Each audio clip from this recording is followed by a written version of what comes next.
ಓಂ ಗಂ ಗಣಪತಗೆ ನಮಃ. ಓಂ ಗುಂ ಗುರುಭ್ಯೋ ನಮಃ. ಗುರವೇ ರಾಘವೇಂದ್ರಾಯ ಭಾರತೀಯತಗೆ ನಮಃ. ಗುರುಭ್ಯೋ ನಮಃ. ಓಂ ಯೋ ಮಾ ಆಗ್ನೇ ಭಾಗಿನಗಂ ಸಂತಮಥಾ ಭಾಗಂಚಿಕೆ ಋಷತಿ ಅಭಾಗಮಗ್ನೆ ತಂಕುರು ಮಾಮಗ್ನೆ ಭಾಗಿನಂಕುರು ಭಾಗ್ಯದೇವತಾಯೈ ನಮಃ. ವೀಕ್ಷಕರೆಲ್ಲರಿಗೂ ಸಹ ವಿಠ್ಠಲ್ ಭಟ್ ಮಾಡುವಂತಹ ನಮಸ್ಕಾರ ಹಾಗೂ ಚಾನಲ್ಗೆ ಸ್ವಾಗತ. ವೀಕ್ಷಕರೇ, ಇವತ್ತಿನ ದಿವಸ ನಾನು ಈ ಒಂದು ವಿಡಿಯೋದಲ್ಲಿ ನೂತನ ಸಂವತ್ಸರ ಕ್ರೋಧಿನಾಮ ಸಂವತ್ಸರದ ಒಂದು ಯುಗಾದಿ ವರ್ಷ ಭವಿಷ್ಯವನ್ನ ತಿಳಿಸಲಿದ್ದೇನೆ. ಮೊದಲನೇದಾಗಿ ನಮ್ಮ ವೀಕ್ಷಕರೆಲ್ಲರಿಗೂ ಸಹ ಕ್ರೋಧಿನಾಮ ಸಂವತ್ಸರದ ಹೊಸ ನೂತನ ವರ್ಷದ ಹಾರ್ದಿಕ ಶುಭಾಶಯಗಳು.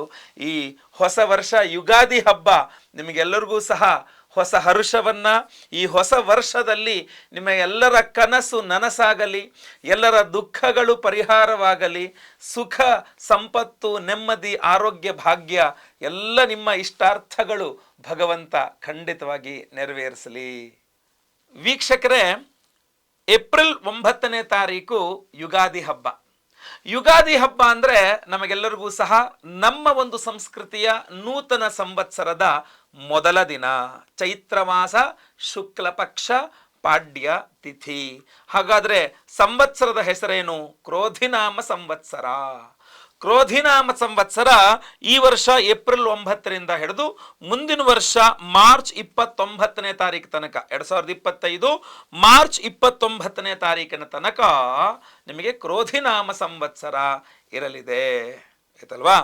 ಈ ಒಂದು ಸಂವತ್ಸರದಲ್ಲಿ ಕ್ರೋಧಿನಾಮ ಸಂವತ್ಸರದ ದ್ವಾದಶ ರಾಶಿಗಳ ಒಂದು ಫಲಾಫಲವನ್ನ ಹೇಳಬೇಕಾದ್ರೆ ಮುಖ್ಯವಾಗಿ ಗಮನಿಸಬೇಕಾಗ್ತಕ್ಕಂಥದ್ದು, ದೀರ್ಘಕಾಲಾವಧಿಯಲ್ಲಿ ಒಂದೇ ರಾಶಿಯಲ್ಲಿ ದೀರ್ಘಕಾಲಾವಧಿಯಾಗಿ ಒಂದೇ ರಾಶಿಯಲ್ಲಿರ್ತಕ್ಕಂಥ ಗ್ರಹಗಳನ್ನು ಆಯ್ಕೆ ಮಾಡಿಕೊಂಡು ಅದರ ಫಲವನ್ನು ವಿಶೇಷವಾಗಿ ಲೆಕ್ಕ ಮಾಡಿ ನಾವು ಯುಗಾದಿಯ ಫಲವನ್ನು ಹೇಳಬೇಕಾಗ್ತದೆ. ಇದನ್ನು ನೀವು ನೆನಪಿಟ್ಕೊಂಡು ರಾಹು, ಕೇತು, ಶನಿ, ಗುರು ಈ ಗ್ರಹಗಳ ವಿಶೇಷ ಚಲನೆಯನ್ನು ನಾವು ದೃಷ್ಟಿಯಲ್ಲಿಟ್ಕೊಂಡು ನಾವು ಯುಗಾದಿ ಒಂದು ಫಲವನ್ನು, ದ್ವಾದಶ ರಾಶಿಗಳ ಇಡೀ ವರ್ಷ ಕ್ರೋಧಿನಾಮ ಸಂವತ್ಸರದ ಫಲಗಳನ್ನು ತಿಳಿಸಲಿದ್ದೇವೆ. ವೀಕ್ಷಕರೇ, ಇದು ಒಂದು ಗೋಚಾರ ಫಲ. ನಿಮ್ಮ ವೈಯಕ್ತಿಕ ಜಾತಕವನ್ನು ಒಂದ್ಸಲ ಪರಿಶೀಲನೆ ಮಾಡಿಸಿಕೊಂಡು ಗೋಚಾರ ಫಲ ಹಾಗೂ ನಿಮ್ಮ ವೈಯಕ್ತಿಕ ಜಾತಕ ಇದು ಎರಡರೂ ಸಹ ಸಮ್ಮಿಶ್ರ ಮಾಡಿಕೊಂಡು ಫಲಾಫಲಗಳನ್ನು ತಿಳಿಬೇಕಾಗ್ತದೆ ಅನ್ನುವಂಥ ವಿಚಾರ ನೀವು ನೆನ್ಪಿಟ್ಕೊಳ್ಳಿ. ಧನುರಾಶಿಯವರ ಕ್ರೋಧಿನಾಮ ಸಂವತ್ಸರದ ಯುಗಾದಿ ವರ್ಷ ಭವಿಷ್ಯ ಹಾಗೂ ಆದಾಯ ವ್ಯಯಗಳು ಯಾವ ರೀತಿಯಲ್ಲಿರಲಿದೆ ಅನ್ನುವಂಥದ್ದನ್ನು ನೋಡೋಣ ಬನ್ನಿ. ಈ ಕ್ರೋಧಿನಾಮ ಸಂವತ್ಸರದ ಮೊದಲ ಭಾಗ ಅಂದರೆ ಮೊದಲ ತಿಂಗಳು, ಮೊದಲ ಭಾಗ ಅಲ್ಲ, ಮೊದಲ ತಿಂಗಳು ಅಂದರೆ ಏಪ್ರಿಲ್ ತಿಂಗಳಲ್ಲಿ ನಿಮಗೆ ಗುರುಬಲ ಇರುತ್ತೆ. ಮೇಯಿಂದ ಆಚೆಗೆ ನಿಮಗೆ ಗುರುಬಲ ಇರೋದಿಲ್ಲ. ಅದನ್ನು ಸಹ ಗಮನಿಸ್ಕೊಳ್ಬೇಕಾಗ್ತದೆ. 5ರಲ್ಲಿ ಗುರು ಸಂಚರಿಸುವಾಗ ಅಂದರೆ ಏಪ್ರಿಲ್ ತಿಂಗಳಲ್ಲಿ ಸಾಮಾಜಿಕ ಸ್ಥಾನಮಾನದಲ್ಲಿ ವೃದ್ಧಿ ಆಗತಕ್ಕಂಥದ್ದು, ಬಾಡಿಗೆ ಮನೆಯಲ್ಲಿದ್ದರೂ ಸಹ ಸೋಫಾ ಸೆಟ್ಟು, ದೊಡ್ಡ ದೊಡ್ಡ ಅಳತೆ ಟಿವಿ, ಕಾರು ಇತ್ಯಾದಿಗಳು ಖರೀದಿಸುವ ಯೋಗ, ಇನ್ನು ಜಾತಕದಲ್ಲಿ ಉತ್ತಮ ಯೋಗಗಳಿದ್ದಲ್ಲಿ ಸೈಟು ಮನೆ ಕೂಡ ಖರೀದಿಸುವಂತಹ ಯೋಗಗಳು ನಿಮಗೆ ಮೊದಲ ತಿಂಗಳಲ್ಲಿ ಕಂಡು ಬರ್ತಾ ಇದೆ. ಆದರೆ ಆಮೇಲೆ ಇದೇ ಏಪ್ರಿಲ್ ತಿಂಗಳಲ್ಲೇ ನಿಮಗೆ ಪ್ರಭಾವಿಗಳ ಜೊತೆ ಸಂಪರ್ಕ, ಸ್ನೇಹ, ಅದರಿಂದಾಗಿ ಹಲವಾರು ರೀತಿಯ ಲಾಭಗಳನ್ನು ಸಹ ನೀವು ಪಡೆಯಲಿದ್ದೀರಿ ಧನುರಾಶಿಯವರು. ಆದರೆ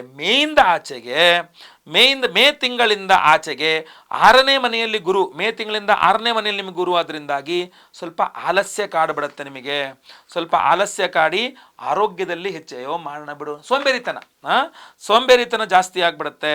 ಆರೋಗ್ಯದಲ್ಲಿ ಸಮಸ್ಯೆಗಳು ಜಾಸ್ತಿ ಆಗ್ಬಿಡುತ್ತೆ. ನಿಮ್ಮ ಮಾತು ಹಾಗೂ ನಿಮ್ಮ ವರ್ತನೆಯ ಕಾರಣದಿಂದ ನೀವು ಒಂದು ಸ್ವಲ್ಪ ಶತ್ರುಗಳನ್ನು ಜಾಸ್ತಿ ಮಾಡ್ಕೊಂಡ್ಬಿಡ್ತೀರಾ. ಆಮೇಲೆ ಒಂದಂತೂ ಸತ್ಯ, ನಿಮ್ಮ ಶತ್ರುಗಳು ನಿಮಗಿಂತ ತುಂಬ ಪ್ರಬಲರಾಗಿ ತುಂಬ ಬಲಶಾಲಿಯಾಗಿರ್ತಾರೆ ಅಂತ ಕಂಡು ಬರ್ತಾ ಇದೆ. ಶನಿಗ್ರಹ 3ನೇ ರಾಶಿಯಲ್ಲಿ ಇರ್ತಾನೆ ಈ ವರ್ಷ. ಇದಕ್ಕೆ ಶ್ರಮಕ್ಕೆ ತಕ್ಕಂಥ ಪ್ರತಿಫಲ, ನೀವು ಎಷ್ಟು ಕೆಲಸ ಮಾಡ್ತೀರೋ ಅಷ್ಟೇ ಪ್ರತಿಫಲ ಕೊಡ್ತಾನೆ ಶನಿ. ಅದಕ್ಕಿಂತ ಏನು ಜಾಸ್ತಿ ಪ್ರತಿಫಲ ಸಿಗದಾಗ ನೋಡ್ಕೊಳ್ತಾನೆ. ನೀವು ಎಷ್ಟು ಕೆಲಸ ಮಾಡ್ತೀರೋ ಅಷ್ಟೇ. ಮೊದಲ ಹಂಗಲ್ಲ, ನೀವು ಇಷ್ಟು ಕೆಲಸ ಮಾಡಿದ್ರೆ ಇಷ್ಟು ಪ್ರತಿಫಲ, ಬಟ್ ಈ ವರ್ಷ ಅಂದರೆ ನೀವು ಎಷ್ಟು ಕೆಲಸ ಮಾಡ್ತೀರೋ ಅಷ್ಟೇ ಪ್ರತಿಫಲ, ಆಯ್ತಲ್ವಾ? ಆ ಥರ ಆಗ್ಬಿಡುತ್ತೆ, ಆಯ್ತಲ್ವಾ? ಇನ್ನು ಈ ವರ್ಷ ನಿಮಗೆ ಯಾವುದೇ ವಿಚಾರದಲ್ಲಿ ಸ್ವಲ್ಪ ಹಿಂಜರಿಕೆ ಅನ್ನೋದು ಇರೋದಿಲ್ಲ. ಅದೊಂದು ಸ್ವಲ್ಪ ಪ್ಲಸ್ ಪಾಯಿಂಟೋ ಅಥವಾ ಮೈನಸ್ ಪಾಯಿಂಟೋ ಗೊತ್ತಿಲ್ಲ, ಏನಿಗೆ ಹಂಗೆ ಹಿಂಜರಿಕೆನೇ ಇಲ್ಲ, ಆ ರೀತಿಯಲ್ಲಿ ಇರ್ತೀರ ನೀವು. ಕಷ್ಟ ಇರುವಂಥ ಕೆಲಸಗಳೇ ಬಂದರೂ ಸಹ ಹೆಚ್ಚಿನ ಶ್ರಮ ಹಾಕಿ ನೀವು ಪೂರ್ಣ ಮಾಡ್ತೀರಾ, ಸಫಲರೂ ಸಹ ಆಗ್ತೀರಾ. ಅದರಲ್ಲಿ ಎಷ್ಟೇ ಕಷ್ಟ ಬಂದರೂ ಪರವಾಗಿಲ್ಲ, ನಾನು ಫೇಸ್ ಮಾಡ್ತೀನಿ ಅನ್ನೋ ರೀತಿಯಲ್ಲೇ ಇರ್ತೀರಾ. ಗಳಿಸಿದ ಹಣವನ್ನು ಉಳಿಸಿಕೊಳ್ಳುವುದು ಬಹಳ ಮುಖ್ಯ. ನೀವು ಕಷ್ಟಪಟ್ಟು ಗಳಿಸ್ಕೊಂತೀರಾ, ಅದನ್ನ ಎಷ್ಟು ಉಳಿಸ್ಕೊಳ್ತೀರಾ ಅನ್ನುವಂಥದ್ದು ಮುಖ್ಯ ಅಲ್ವೇ? ಅದ್ರ ಬಗ್ಗೆ ಗಮನ ಕೊಡಿ. ಸೇವಿಂಗ್ಸ್ ಬಗ್ಗೆ ಜಾಸ್ತಿ ಗಮನ ಕೊಡಿ ಅಂತ ನಾನು ಹೇಳುವ ಮಾತಿನ ಅರ್ಥ ಸೇವಿಂಗ್ಸ್ ಬಗ್ಗೆ ಜಾಸ್ತಿ ಗಮನ ಕೊಡಿ ಅಂತ. 4ನೇ ಮನೆಯಲ್ಲಿ ರಾಹು, ನಿಮಗೆ ಇಡೀ ವರ್ಷ 4ನೇ ಮನೆಯ ರಾಹು ಏನು ಮಾಡ್ತಾನೆ? ವೃಥಾ ಪ್ರಯಾಣ. ವಿದ್ಯಾರ್ಥಿಗಳಷ್ಟೇ ದೂರ ದೂರ ಹೋಗ್ಬೇಕಾಗತ್ತೆ ಟ್ರಾವೆಲ್ ಮಾಡ್ಲಿಕ್ಕೆ. ಎಲ್ಲೆಲ್ಲೋ ಕೋರ್ಸ್ಗಳು, ಎಲ್ಲೆಲ್ಲೋ ಒಳ್ಳೊಳ್ಳೆ ಕಾಲೇಜುಗಳು, ಎಲ್ಲೆಲ್ಲೋ ಒಳ್ಳೊಳ್ಳೆ ಇದೆ ಟ್ಯೂಷನ್ಗೆ ತುಂಬ ದೂರ ದೂರ ಪ್ರಯಾಣ ಮಾಡಬೇಕಾಗತ್ತೆ. ಆಮೇಲೆ ಒಂದೇ ಕೆಲಸಕ್ಕೆ ಹಲವು ಸಲದ ಪ್ರಯತ್ನ. ಒಂದು ಕೆಲಸ ಮಾಡ್ಕೊಳ್ಳೋಕ್ಕೆ 4-5 ಸಲ ಓಡಾಡಬೇಕಾಗತ್ತೆ. ತಾಯಿಯ ಜೊತೆಗೆ ಸ್ವಲ್ಪ ಮನಸ್ತಾಪ. ವಿವಾಹಿತ ಸ್ತ್ರೀಯರಿಗಂತೂ ತವರು ಮನೆಯಲ್ಲಿ ಜಗಳ ಮನಸ್ತಾಪಗಳು, ಇದೆಲ್ಲ ಬೇಸರ ಇತ್ಯಾದಿಗಳು ಕಂಡು ಬರ್ತಾ ಇದೆ. ಆಮೇಲೆ 10ನೇ ಮನೆಯಲ್ಲಿ ಕೇತು ಬರ್ತಾನೆ ಇಡೀ ವರ್ಷ. ಅದರಿಂದಾಗಿ ತುಂಬ ಬುದ್ಧಿವಂತಿಕೆಯಿಂದ ಏನೋ ಮಾಡಕ್ಕೆ ಹೋಗ್ತೀರಾ ನಿಮ್ಮ ಕೆಲಸದಲ್ಲಿ, ಆದರೆ ಅದು ಫ್ಲಾಪ್ ಆಗುತ್ತೆ. ಎಲ್ಲರ ಜೊತೆಗೆ ನೀವು ಇದೇನು ಇಷ್ಟು ಗೊತ್ತಾಗಲ್ಲ ನನಗೆ ಅನ್ನೋ ರೀತಿಯಲ್ಲಿ ಸ್ವಲ್ಪ ಜೋಕರ್ ಆಗಿಬಿಡ್ತೀರಾ. ಏನೋ ಬುದ್ಧಿವಂತಿಕೆ ಊಹಿಸಿ ಏನೋ ಮಾಡಕ್ಕೆ ಹೋಗ್ತೀರಾ ನೀವು, ಆದರೆ ಜೋಕರ್ ಆಗಿಬಿಡ್ತೀರಾ. ಎಲ್ಲರೂ ನಗ್ತಾರೆ, ಏನು ಇಷ್ಟೇನ ಇವ್ನು ಬುದ್ಧಿ ಅನ್ನೋ ಥರ, ಆಯ್ತಲ್ವ? ಸೊ ಅದರಿಂದ 10ನೇ ಮನೆ ಕೇಳಿದ್ರೆ ಸ್ವಲ್ಪ ಉದ್ಯೋಗದಲ್ಲಿ ಕಿರಿಕಿರಿಯನ್ನು, ಟ್ರಾನ್ಸ್ಫರ್ ಕೊಡಲ್ಲ ಅಥವಾ ಪ್ರಮೋಷನ್ ಕೊಡಲ್ಲ. ಪ್ರಮೋಷನ್ ಕೊಟ್ಟರು ಮುಳ್ಳಿನ ಕಿರೀಟ ಆಗಿಬಿಡುತ್ತೆ, ಅಧಿಕಾರ ಕೊಟ್ಟರು ಮುಳ್ಳಿನ ಕುರ್ಚಿ ಆಗಿಬಿಡುತ್ತೆ, ಅವಮಾನಗಳು, ಸ್ವಲ್ಪ ಕಿರಿಕಿರಿ, ಕೆಲಸ ಫ್ರೀಯಾಗಿ ಕೆಲಸ ಮಾಡೋಕ್ಕೆ ಕೊಡಲ್ಲ, ಒಂದಿಷ್ಟು ಒತ್ತಡಗಳು ಹಾಕ್ಬಿಡ್ತಾರೆ ನಿಮ್ಮ ಕೈಲಿ. ಸೊ ಇದೆಲ್ಲ ಸ್ವಲ್ಪ ಆ ಕಿರಿಕಿರಿಯನ್ನು ಈ ವರ್ಷ ಎದುರಿಸಲೇಬೇಕಾಗತ್ತೆ. ಪರಿಹಾರ ಸ್ವರೂಪವಾಗಿ ನಿಮಗೆ ಬಹಳ ಮುಖ್ಯವಾಗಿ ನೀವು ಗಮನಿಸಬೇಕಾಗಿರತಕ್ಕಂಥದ್ದು ಏನಪ್ಪ ಅಂತಂದ್ರೆ, ಇಲ್ಲಿ ಗುರು ರಾಘವೇಂದ್ರರ ಆರಾಧನೆ ಮಾಡಿ, ಗುರು ದತ್ತಾತ್ರೇಯರ ಆರಾಧನೆ ಮಾಡಿ. ದಯವಿಟ್ಟು ನಿಮ್ಮ ಗುರು ಮಠಗಳೇನಿದೆ, ಧನುರಾಶಿಯರು ನಿಮ್ಮ ಗುರು ಮಠಗಳೇನಿದೆ, ಹೋಗಿ ಅಲ್ಲಿ ಗುರುಗಳಿಗೊಂದು ಪಾದಪೂಜೆ ಮಾಡಿಸ್ತಕ್ಕಂಥದ್ದು, ಗುರುಗಳಿಂದ ಒಂದು ಅನುಗ್ರಹ ಮಂತ್ರಾಕ್ಷತೆಯನ್ನು ಪಡ್ಕೊಂಡು ಬರತಕ್ಕಂಥದ್ದು. ಮನೆ ಹತ್ತಿರದಲ್ಲಿ ರಾಘವೇಂದ್ರ ಸ್ವಾಮಿ ಮಠ ಇದ್ದರೆ, ದತ್ತಾತ್ರೇಯ ದೇವಸ್ಥಾನ ಇದ್ದರೆ, ಎರಡೂ ಇಲ್ಲ ಅಂದರೆ ಈಶ್ವರನ ದೇವಸ್ಥಾನ ಇದ್ದರೆ, ಗುರುವಾರಗಳಲ್ಲಿ ಹೋಗಿ ಒಂದು ರುದ್ರಾಭಿಷೇಕ ಮಾಡಿಸಿ, ಪ್ರದಕ್ಷಿಣೆ ಮಾಡಿ, ನಮಸ್ಕಾರ ಮಾಡಿ, ಅರಿಶಿನ ಬಣ್ಣದ ವಸ್ತ್ರದಲ್ಲಿ ತಿಂಗಳಿಗೊಮ್ಮೆ ಆದರೂ ಕಡಲೆಕಾಳನ್ನು ದಾನ ಮಾಡಿ, 1 kg 2 kg ಅರಿಶಿನ ಬಣ್ಣದ ವಸ್ತ್ರದಲ್ಲಿ, ಆಯ್ತಲ್ವಾ? ಈ ವರ್ಷದಲ್ಲಿ ಸಾಧ್ಯವಾದರೆ ಗಾಣಗಾಪುರಕ್ಕೋ ಮಂತ್ರಾಲಯಕ್ಕೋ ಹೋಗಿ ಬನ್ನಿ ದಯವಿಟ್ಟು. ಖಂಡಿತವಾಗಿ ಒಳ್ಳೆದಾಗುತ್ತೆ. ಬನ್ನಿ, ಈ ವರ್ಷದ ಆದಾಯ ವ್ಯಯಗಳು ಯಾವ ರೀತಿಯಲ್ಲಿದೆ ನಿಮಗೆ ನೋಡೋಣ.